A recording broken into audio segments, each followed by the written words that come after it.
किसान साथियों राम राम। आशा और उम्मीद करता हूं कि आप सब ठीक ठाक होंगे। साथियों आज हम चर्चा करने जा रहे हैं बागवानी के ऊपर, क्योंकि आप सभी को पता है कि शाम 6 बजे से लेकर के 7 बजे तक जो लाइव सेशन चलता है उसमें काफ़ी किसानों के प्रश्न आ रहे हैं। और मैं आपको बता दूं, वैसे भी व्हाट्सएप पर मैसेज आ रहे हैं, फ़ोन भी आ रहे हैं कि बागवानी में आ रही समस्याओं के बारे में थोड़ा बताने का काम करें।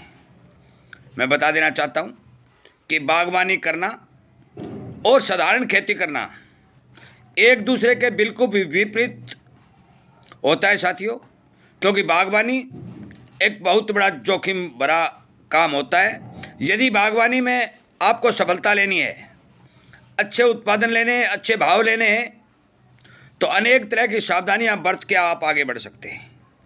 परंतु जो भी किसान साथी बागवानी लगाना चाहते हैं या फिर 1-2 पौधा 4 पौधा अपने घर पर लगा रखा है या लगाना चाहते हैं, मैं उनके लिए कुछ ज़रूरी बातें इस वीडियो में बताने जा रहा हूं। और इसी तरह की जानकारी मैं लगातार अन्य फसलों के बारे में भी इस चैनल के ऊपर जो जागरूकता रूपी अभियान के तौर पर चलाया जा रहा है, लाइव सेशन जो किसानों के प्रश्न उत्तर के लिए चलाया जा रहा है, लगातार किसान को जागरूक और सावधान करने का काम कर रहा हूँ। यदि आपको इसी तरह की जानकारी मिलती रहे तो आप इस चैनल को सब्सक्राइब करके इसके साथ जुड़ जाइए, शेयर जरूर करिए ताकि अपने मित्रों को इस बारे में जानकारी मिल सके। साथियों बागवानी के अंदर 3 विषयों का विशेष तौर पर बहुत बड़ा महत्व होता है। पहला विषय आपकी ज़मीन, दूसरा विषय आपका पानी और तीसरा विषय आपके क्षेत्र का फल, जो जिस क्षेत्र में आप बागवानी कर रहे हैं उस क्षेत्र का मौसम। मैं आपको बता देना चाहता हूं कि जो भी किसान बागवानी लगाना चाहते हैं वो कृपया करके 1 साल पहले बागवानी की तैयारी करें। अपने ज़मीन के अंदर को बिल्कुल रोग रहित कर दें, क्योंकि काफ़ी किसानों के बाग ठीक चल रहे हैं, परंतु बहुत से किसानों को देखने में आया है कि जल्दी बाग खराब हो जाते हैं, ख़त्म हो जाते हैं, नुकसान हो जाता है और नुकसान भारी भरकम होता है, लाखों में नुकसान होता है। मैं बता देना चाहता हूं कि बागवानी में नीमाटोड की समस्या बहुत भारी भरकम देखी गई है। जहां नीमाटोड की समस्या जिस जमीन के अंदर पनपती है वहां बागवानी को भारी से अति भारी नुकसान होता है। दूसरा, हल्के पानी का प्रयोग यदि कोई किसान बागवानी में करेगा, चाहे वो देर सवेर कभी भूल भर के भी करेगा, तो मान के चलो कि बागवानी में हल्के पानी का भारी भरकम नुकसान होगा। मौसम यदि ज़्यादा गर्मी पड़ेगी या ज़्यादा सर्दी पड़ेगी तो भी बागवानी के अंदर नुकसान होने के संपूर्ण चांस मिलते हैं। इसलिए साथियों जो भी किसान बागवानी करना चाहता है वो मुख्य बातों के ऊपर विचार करके आगे बढ़े। और मैं बता देना चाहता हूं कि नीमाटोड को कंट्रोल करने के लिए, अपनी ज़मीन को फंगस रहित और नीमाटोड रहित करने के लिए 1 साल पहले कार्य करना शुरू करें, ताकि ज़मीन को संपूर्ण रूप से सुरक्षित और स्वस्थ बनाया जा सके। उस ज़मीन के अंदर भारी भरकम पोषक तत्वों की पूर्ति करने का काम करें, क्योंकि बागवानी के जितने भी पौधे हैं उनकी खुराक अन्य फसलों की खुराक से 4 और 5 गुना होती है। आप साधारण तौर के ऊपर जो सामान डाल रहे हैं उस सामान से, उस पोषक तत्वों से बागवानी के पौधों की पूर्ति कतई नहीं हो सकती। फंगस का अटैक पौधे की डाली पर भी होता है, पत्तों पर भी होता है और जड़ों पर भी होता है। नीमाटोड का अटैक पौधे के जड़ों को विशेष तौर पर कमजोर करने का काम करता है। और हल्का पानी जमीन के उपजाऊ शक्ति को घटाता है, जमीन के पीएच को तोड़ देता है, जिस कारण से पौधे को भारी भरकम नुकसान होता है, बाग सूख जाता है और आपका भारी भरकम पैसा बर्बाद हो जाता है। मैं बता देना चाहता हूं कि जिन किसान भाइयों के घर में 1 पौधा हो या 4 पौधे हो या पूरा बाग हो, आप कृपया करके अपने खेत में हल्के पानी का प्रवेश, तो जिन खेतों में बाग लगाना है या लग चुका है, बिल्कुल ही नहीं करें। दूसरी बात, खेत के अंदर बैक्टीरियों की पूर्ति जरूर रखें, क्योंकि अक्सर देखा गया है कि जितने भी बागवानी वाले किसान हैं बहुत ही कम मात्रा में, बहुत ही 2-4% ही किसान गोबर की खाद का यूज कर रहे हैं। मैं बता देना चाहता हूं कि गली सड़ी गोबर की खाद या फिर जीवाणु खाद का प्रयोग यदि बाग में नहीं करोगे तो ज़मीन के अंदर कार्बन की कमी आ जाएगी, बैक्टीरियों की कमी आ जाएगी, आपके पौधे पोषक तत्वहीन हो जाएंगे। इसलिए गुड़, छाछ, गोबर, पानी और गोमूत्र, इन 5 चीज़ों का मिश्रण बना करके समय समय पर बागवानी में चलाइए। चाहे ड्रिप से चलाइए, चाहे पानी के साथ दीजिए। गोबर की खाद का प्रबंध कीजिए। नीमाटोड को रोकने के लिए विशेष तौर पर जो खतरनाक बीमारी होती है उसको रोकने के लिए अनेक दवाइयाँ बाजार में आई हुई हैं। उन दवाइयों का यूज करिए। सबसे अच्छा तरीका नीम की खड़ी का यूज बागवानी में अक्सर देखा गया है। यदि नीम की खड़ी का संपूर्ण रूप से प्रयोग जो भी किसान कर रहा है, गोबर की खाद का कर रहा है, गुड़, गोबर, गोमूत्र और छाछ और पानी, इन 5 चीज़ों का मिश्रण ज़मीन में चला रहा है और हल्का पानी उस बागवानी में नहीं दे रहा है, उन किसान साथियों के बाग संपूर्ण रूप से चलते और सुंदर पैदावार देते हुए दिखाई दे रहे हैं।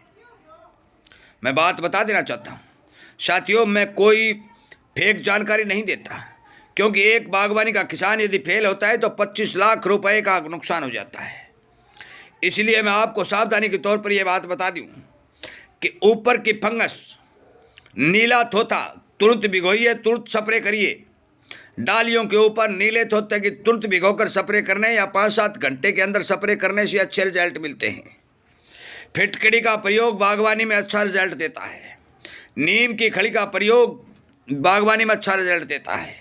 गोबर की खाद का प्रयोग अच्छा रिजल्ट देता है। मैं स्पष्ट तौर पर यह बात बता देना चाहता हूं कि जो किसान बागवानी का काम करते हैं या करना जा रहे हैं, करने की सोच रहे हैं, उन किसान भाइयों को 50 और 60% जैविक उत्पादों के ऊपर निर्भर होना पड़ेगा।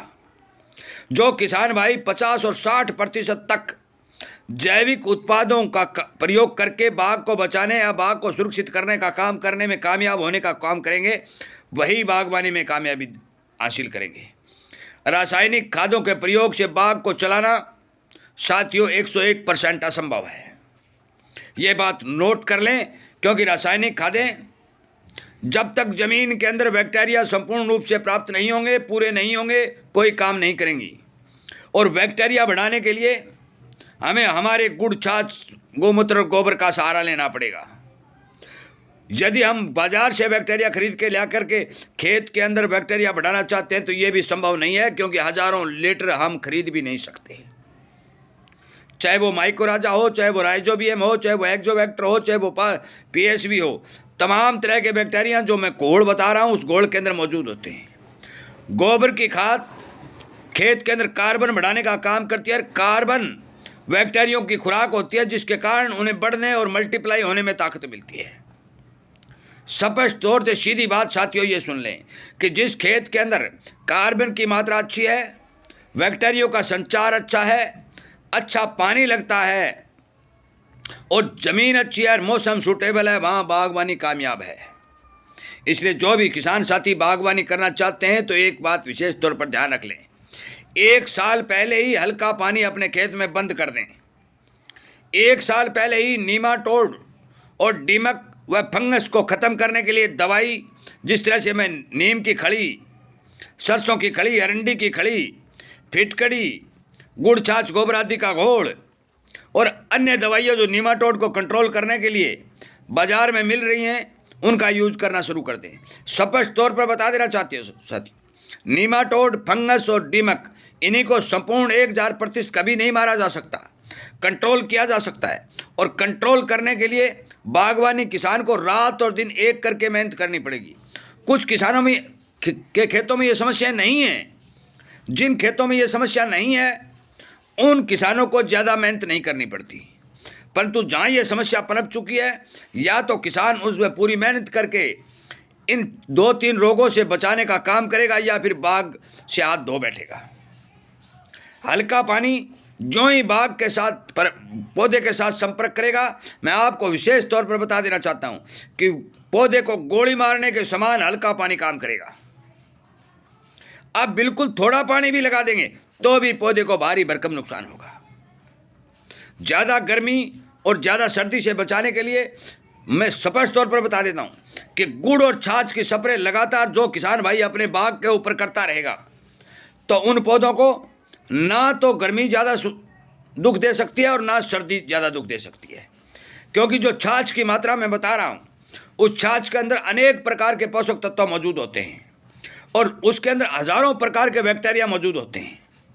ज्यों ही स्प्रे होगी पौधे को अनेक प्रकार के पोषक तत्व मिलेंगे, ताकत मिलेगी, और ताकत मिलेगी तो पौधा गर्मी और सर्दी के प्रभाव से बच जाएगा। मैं आपकी जानकारी के लिए बता दूं कि जो किसान भाई बागवानी लगाना चाहते हैं या लगा रखे हैं, उन सभी साथियों को 60 से 80% तक जैविक उत्पादों का प्रयोग करके अपने खेत में काम करने की ज़रूरत होती है। जो साथी जैविक उत्पादों पर निर्भर होकर काम कर करके बागवानी में सफलता प्राप्त करना चाहता है वो कर सकता है, अन्यथा अकेली रासायनिक के ऊपर चल कर के बागवानी को करना बहुत मुश्किल होगा। मैं इन्हीं बातों के साथ जो मोटी मोटी जानकारी मैंने बागवानी के बारे में दी, इस वीडियो को विराम देता हूं। उम्मीद करता हूं कि लाइव सेशन जो शाम को 6 बजे से साथ चल रहा है, उनमें आने वाले प्रश्नों जिन जिन किसानों ने पूछा उनके उत्तर मिल गए होंगे। फ़ोन या व्हाट्सएप पर आने वाले प्रश्नों के उत्तर किसानों को मिल चुके होंगे। बागवानी के लिए विशेष ध्यान रखने वाली बात यह है कि आप जैविक पर ध्यान दीजिए, ज़मीन को शुद्ध कीजिए, अच्छा पानी लगाइए, और मौसम के उस प्रभाव से बचाने के लिए हर एक पौधे के ऊपर ताकतवर जैविक घोल का स्प्रे कीजिए। वीडियो सुनने के लिए, लाइक और शेयर करने के लिए, चैनल के साथ जुड़ने के लिए आप सबका धन्यवाद, और उम्मीद करता हूं कि आप जरूर अन्य किसानों तक इन बातों को पहुंचाने का काम करेंगे। जय हिंद।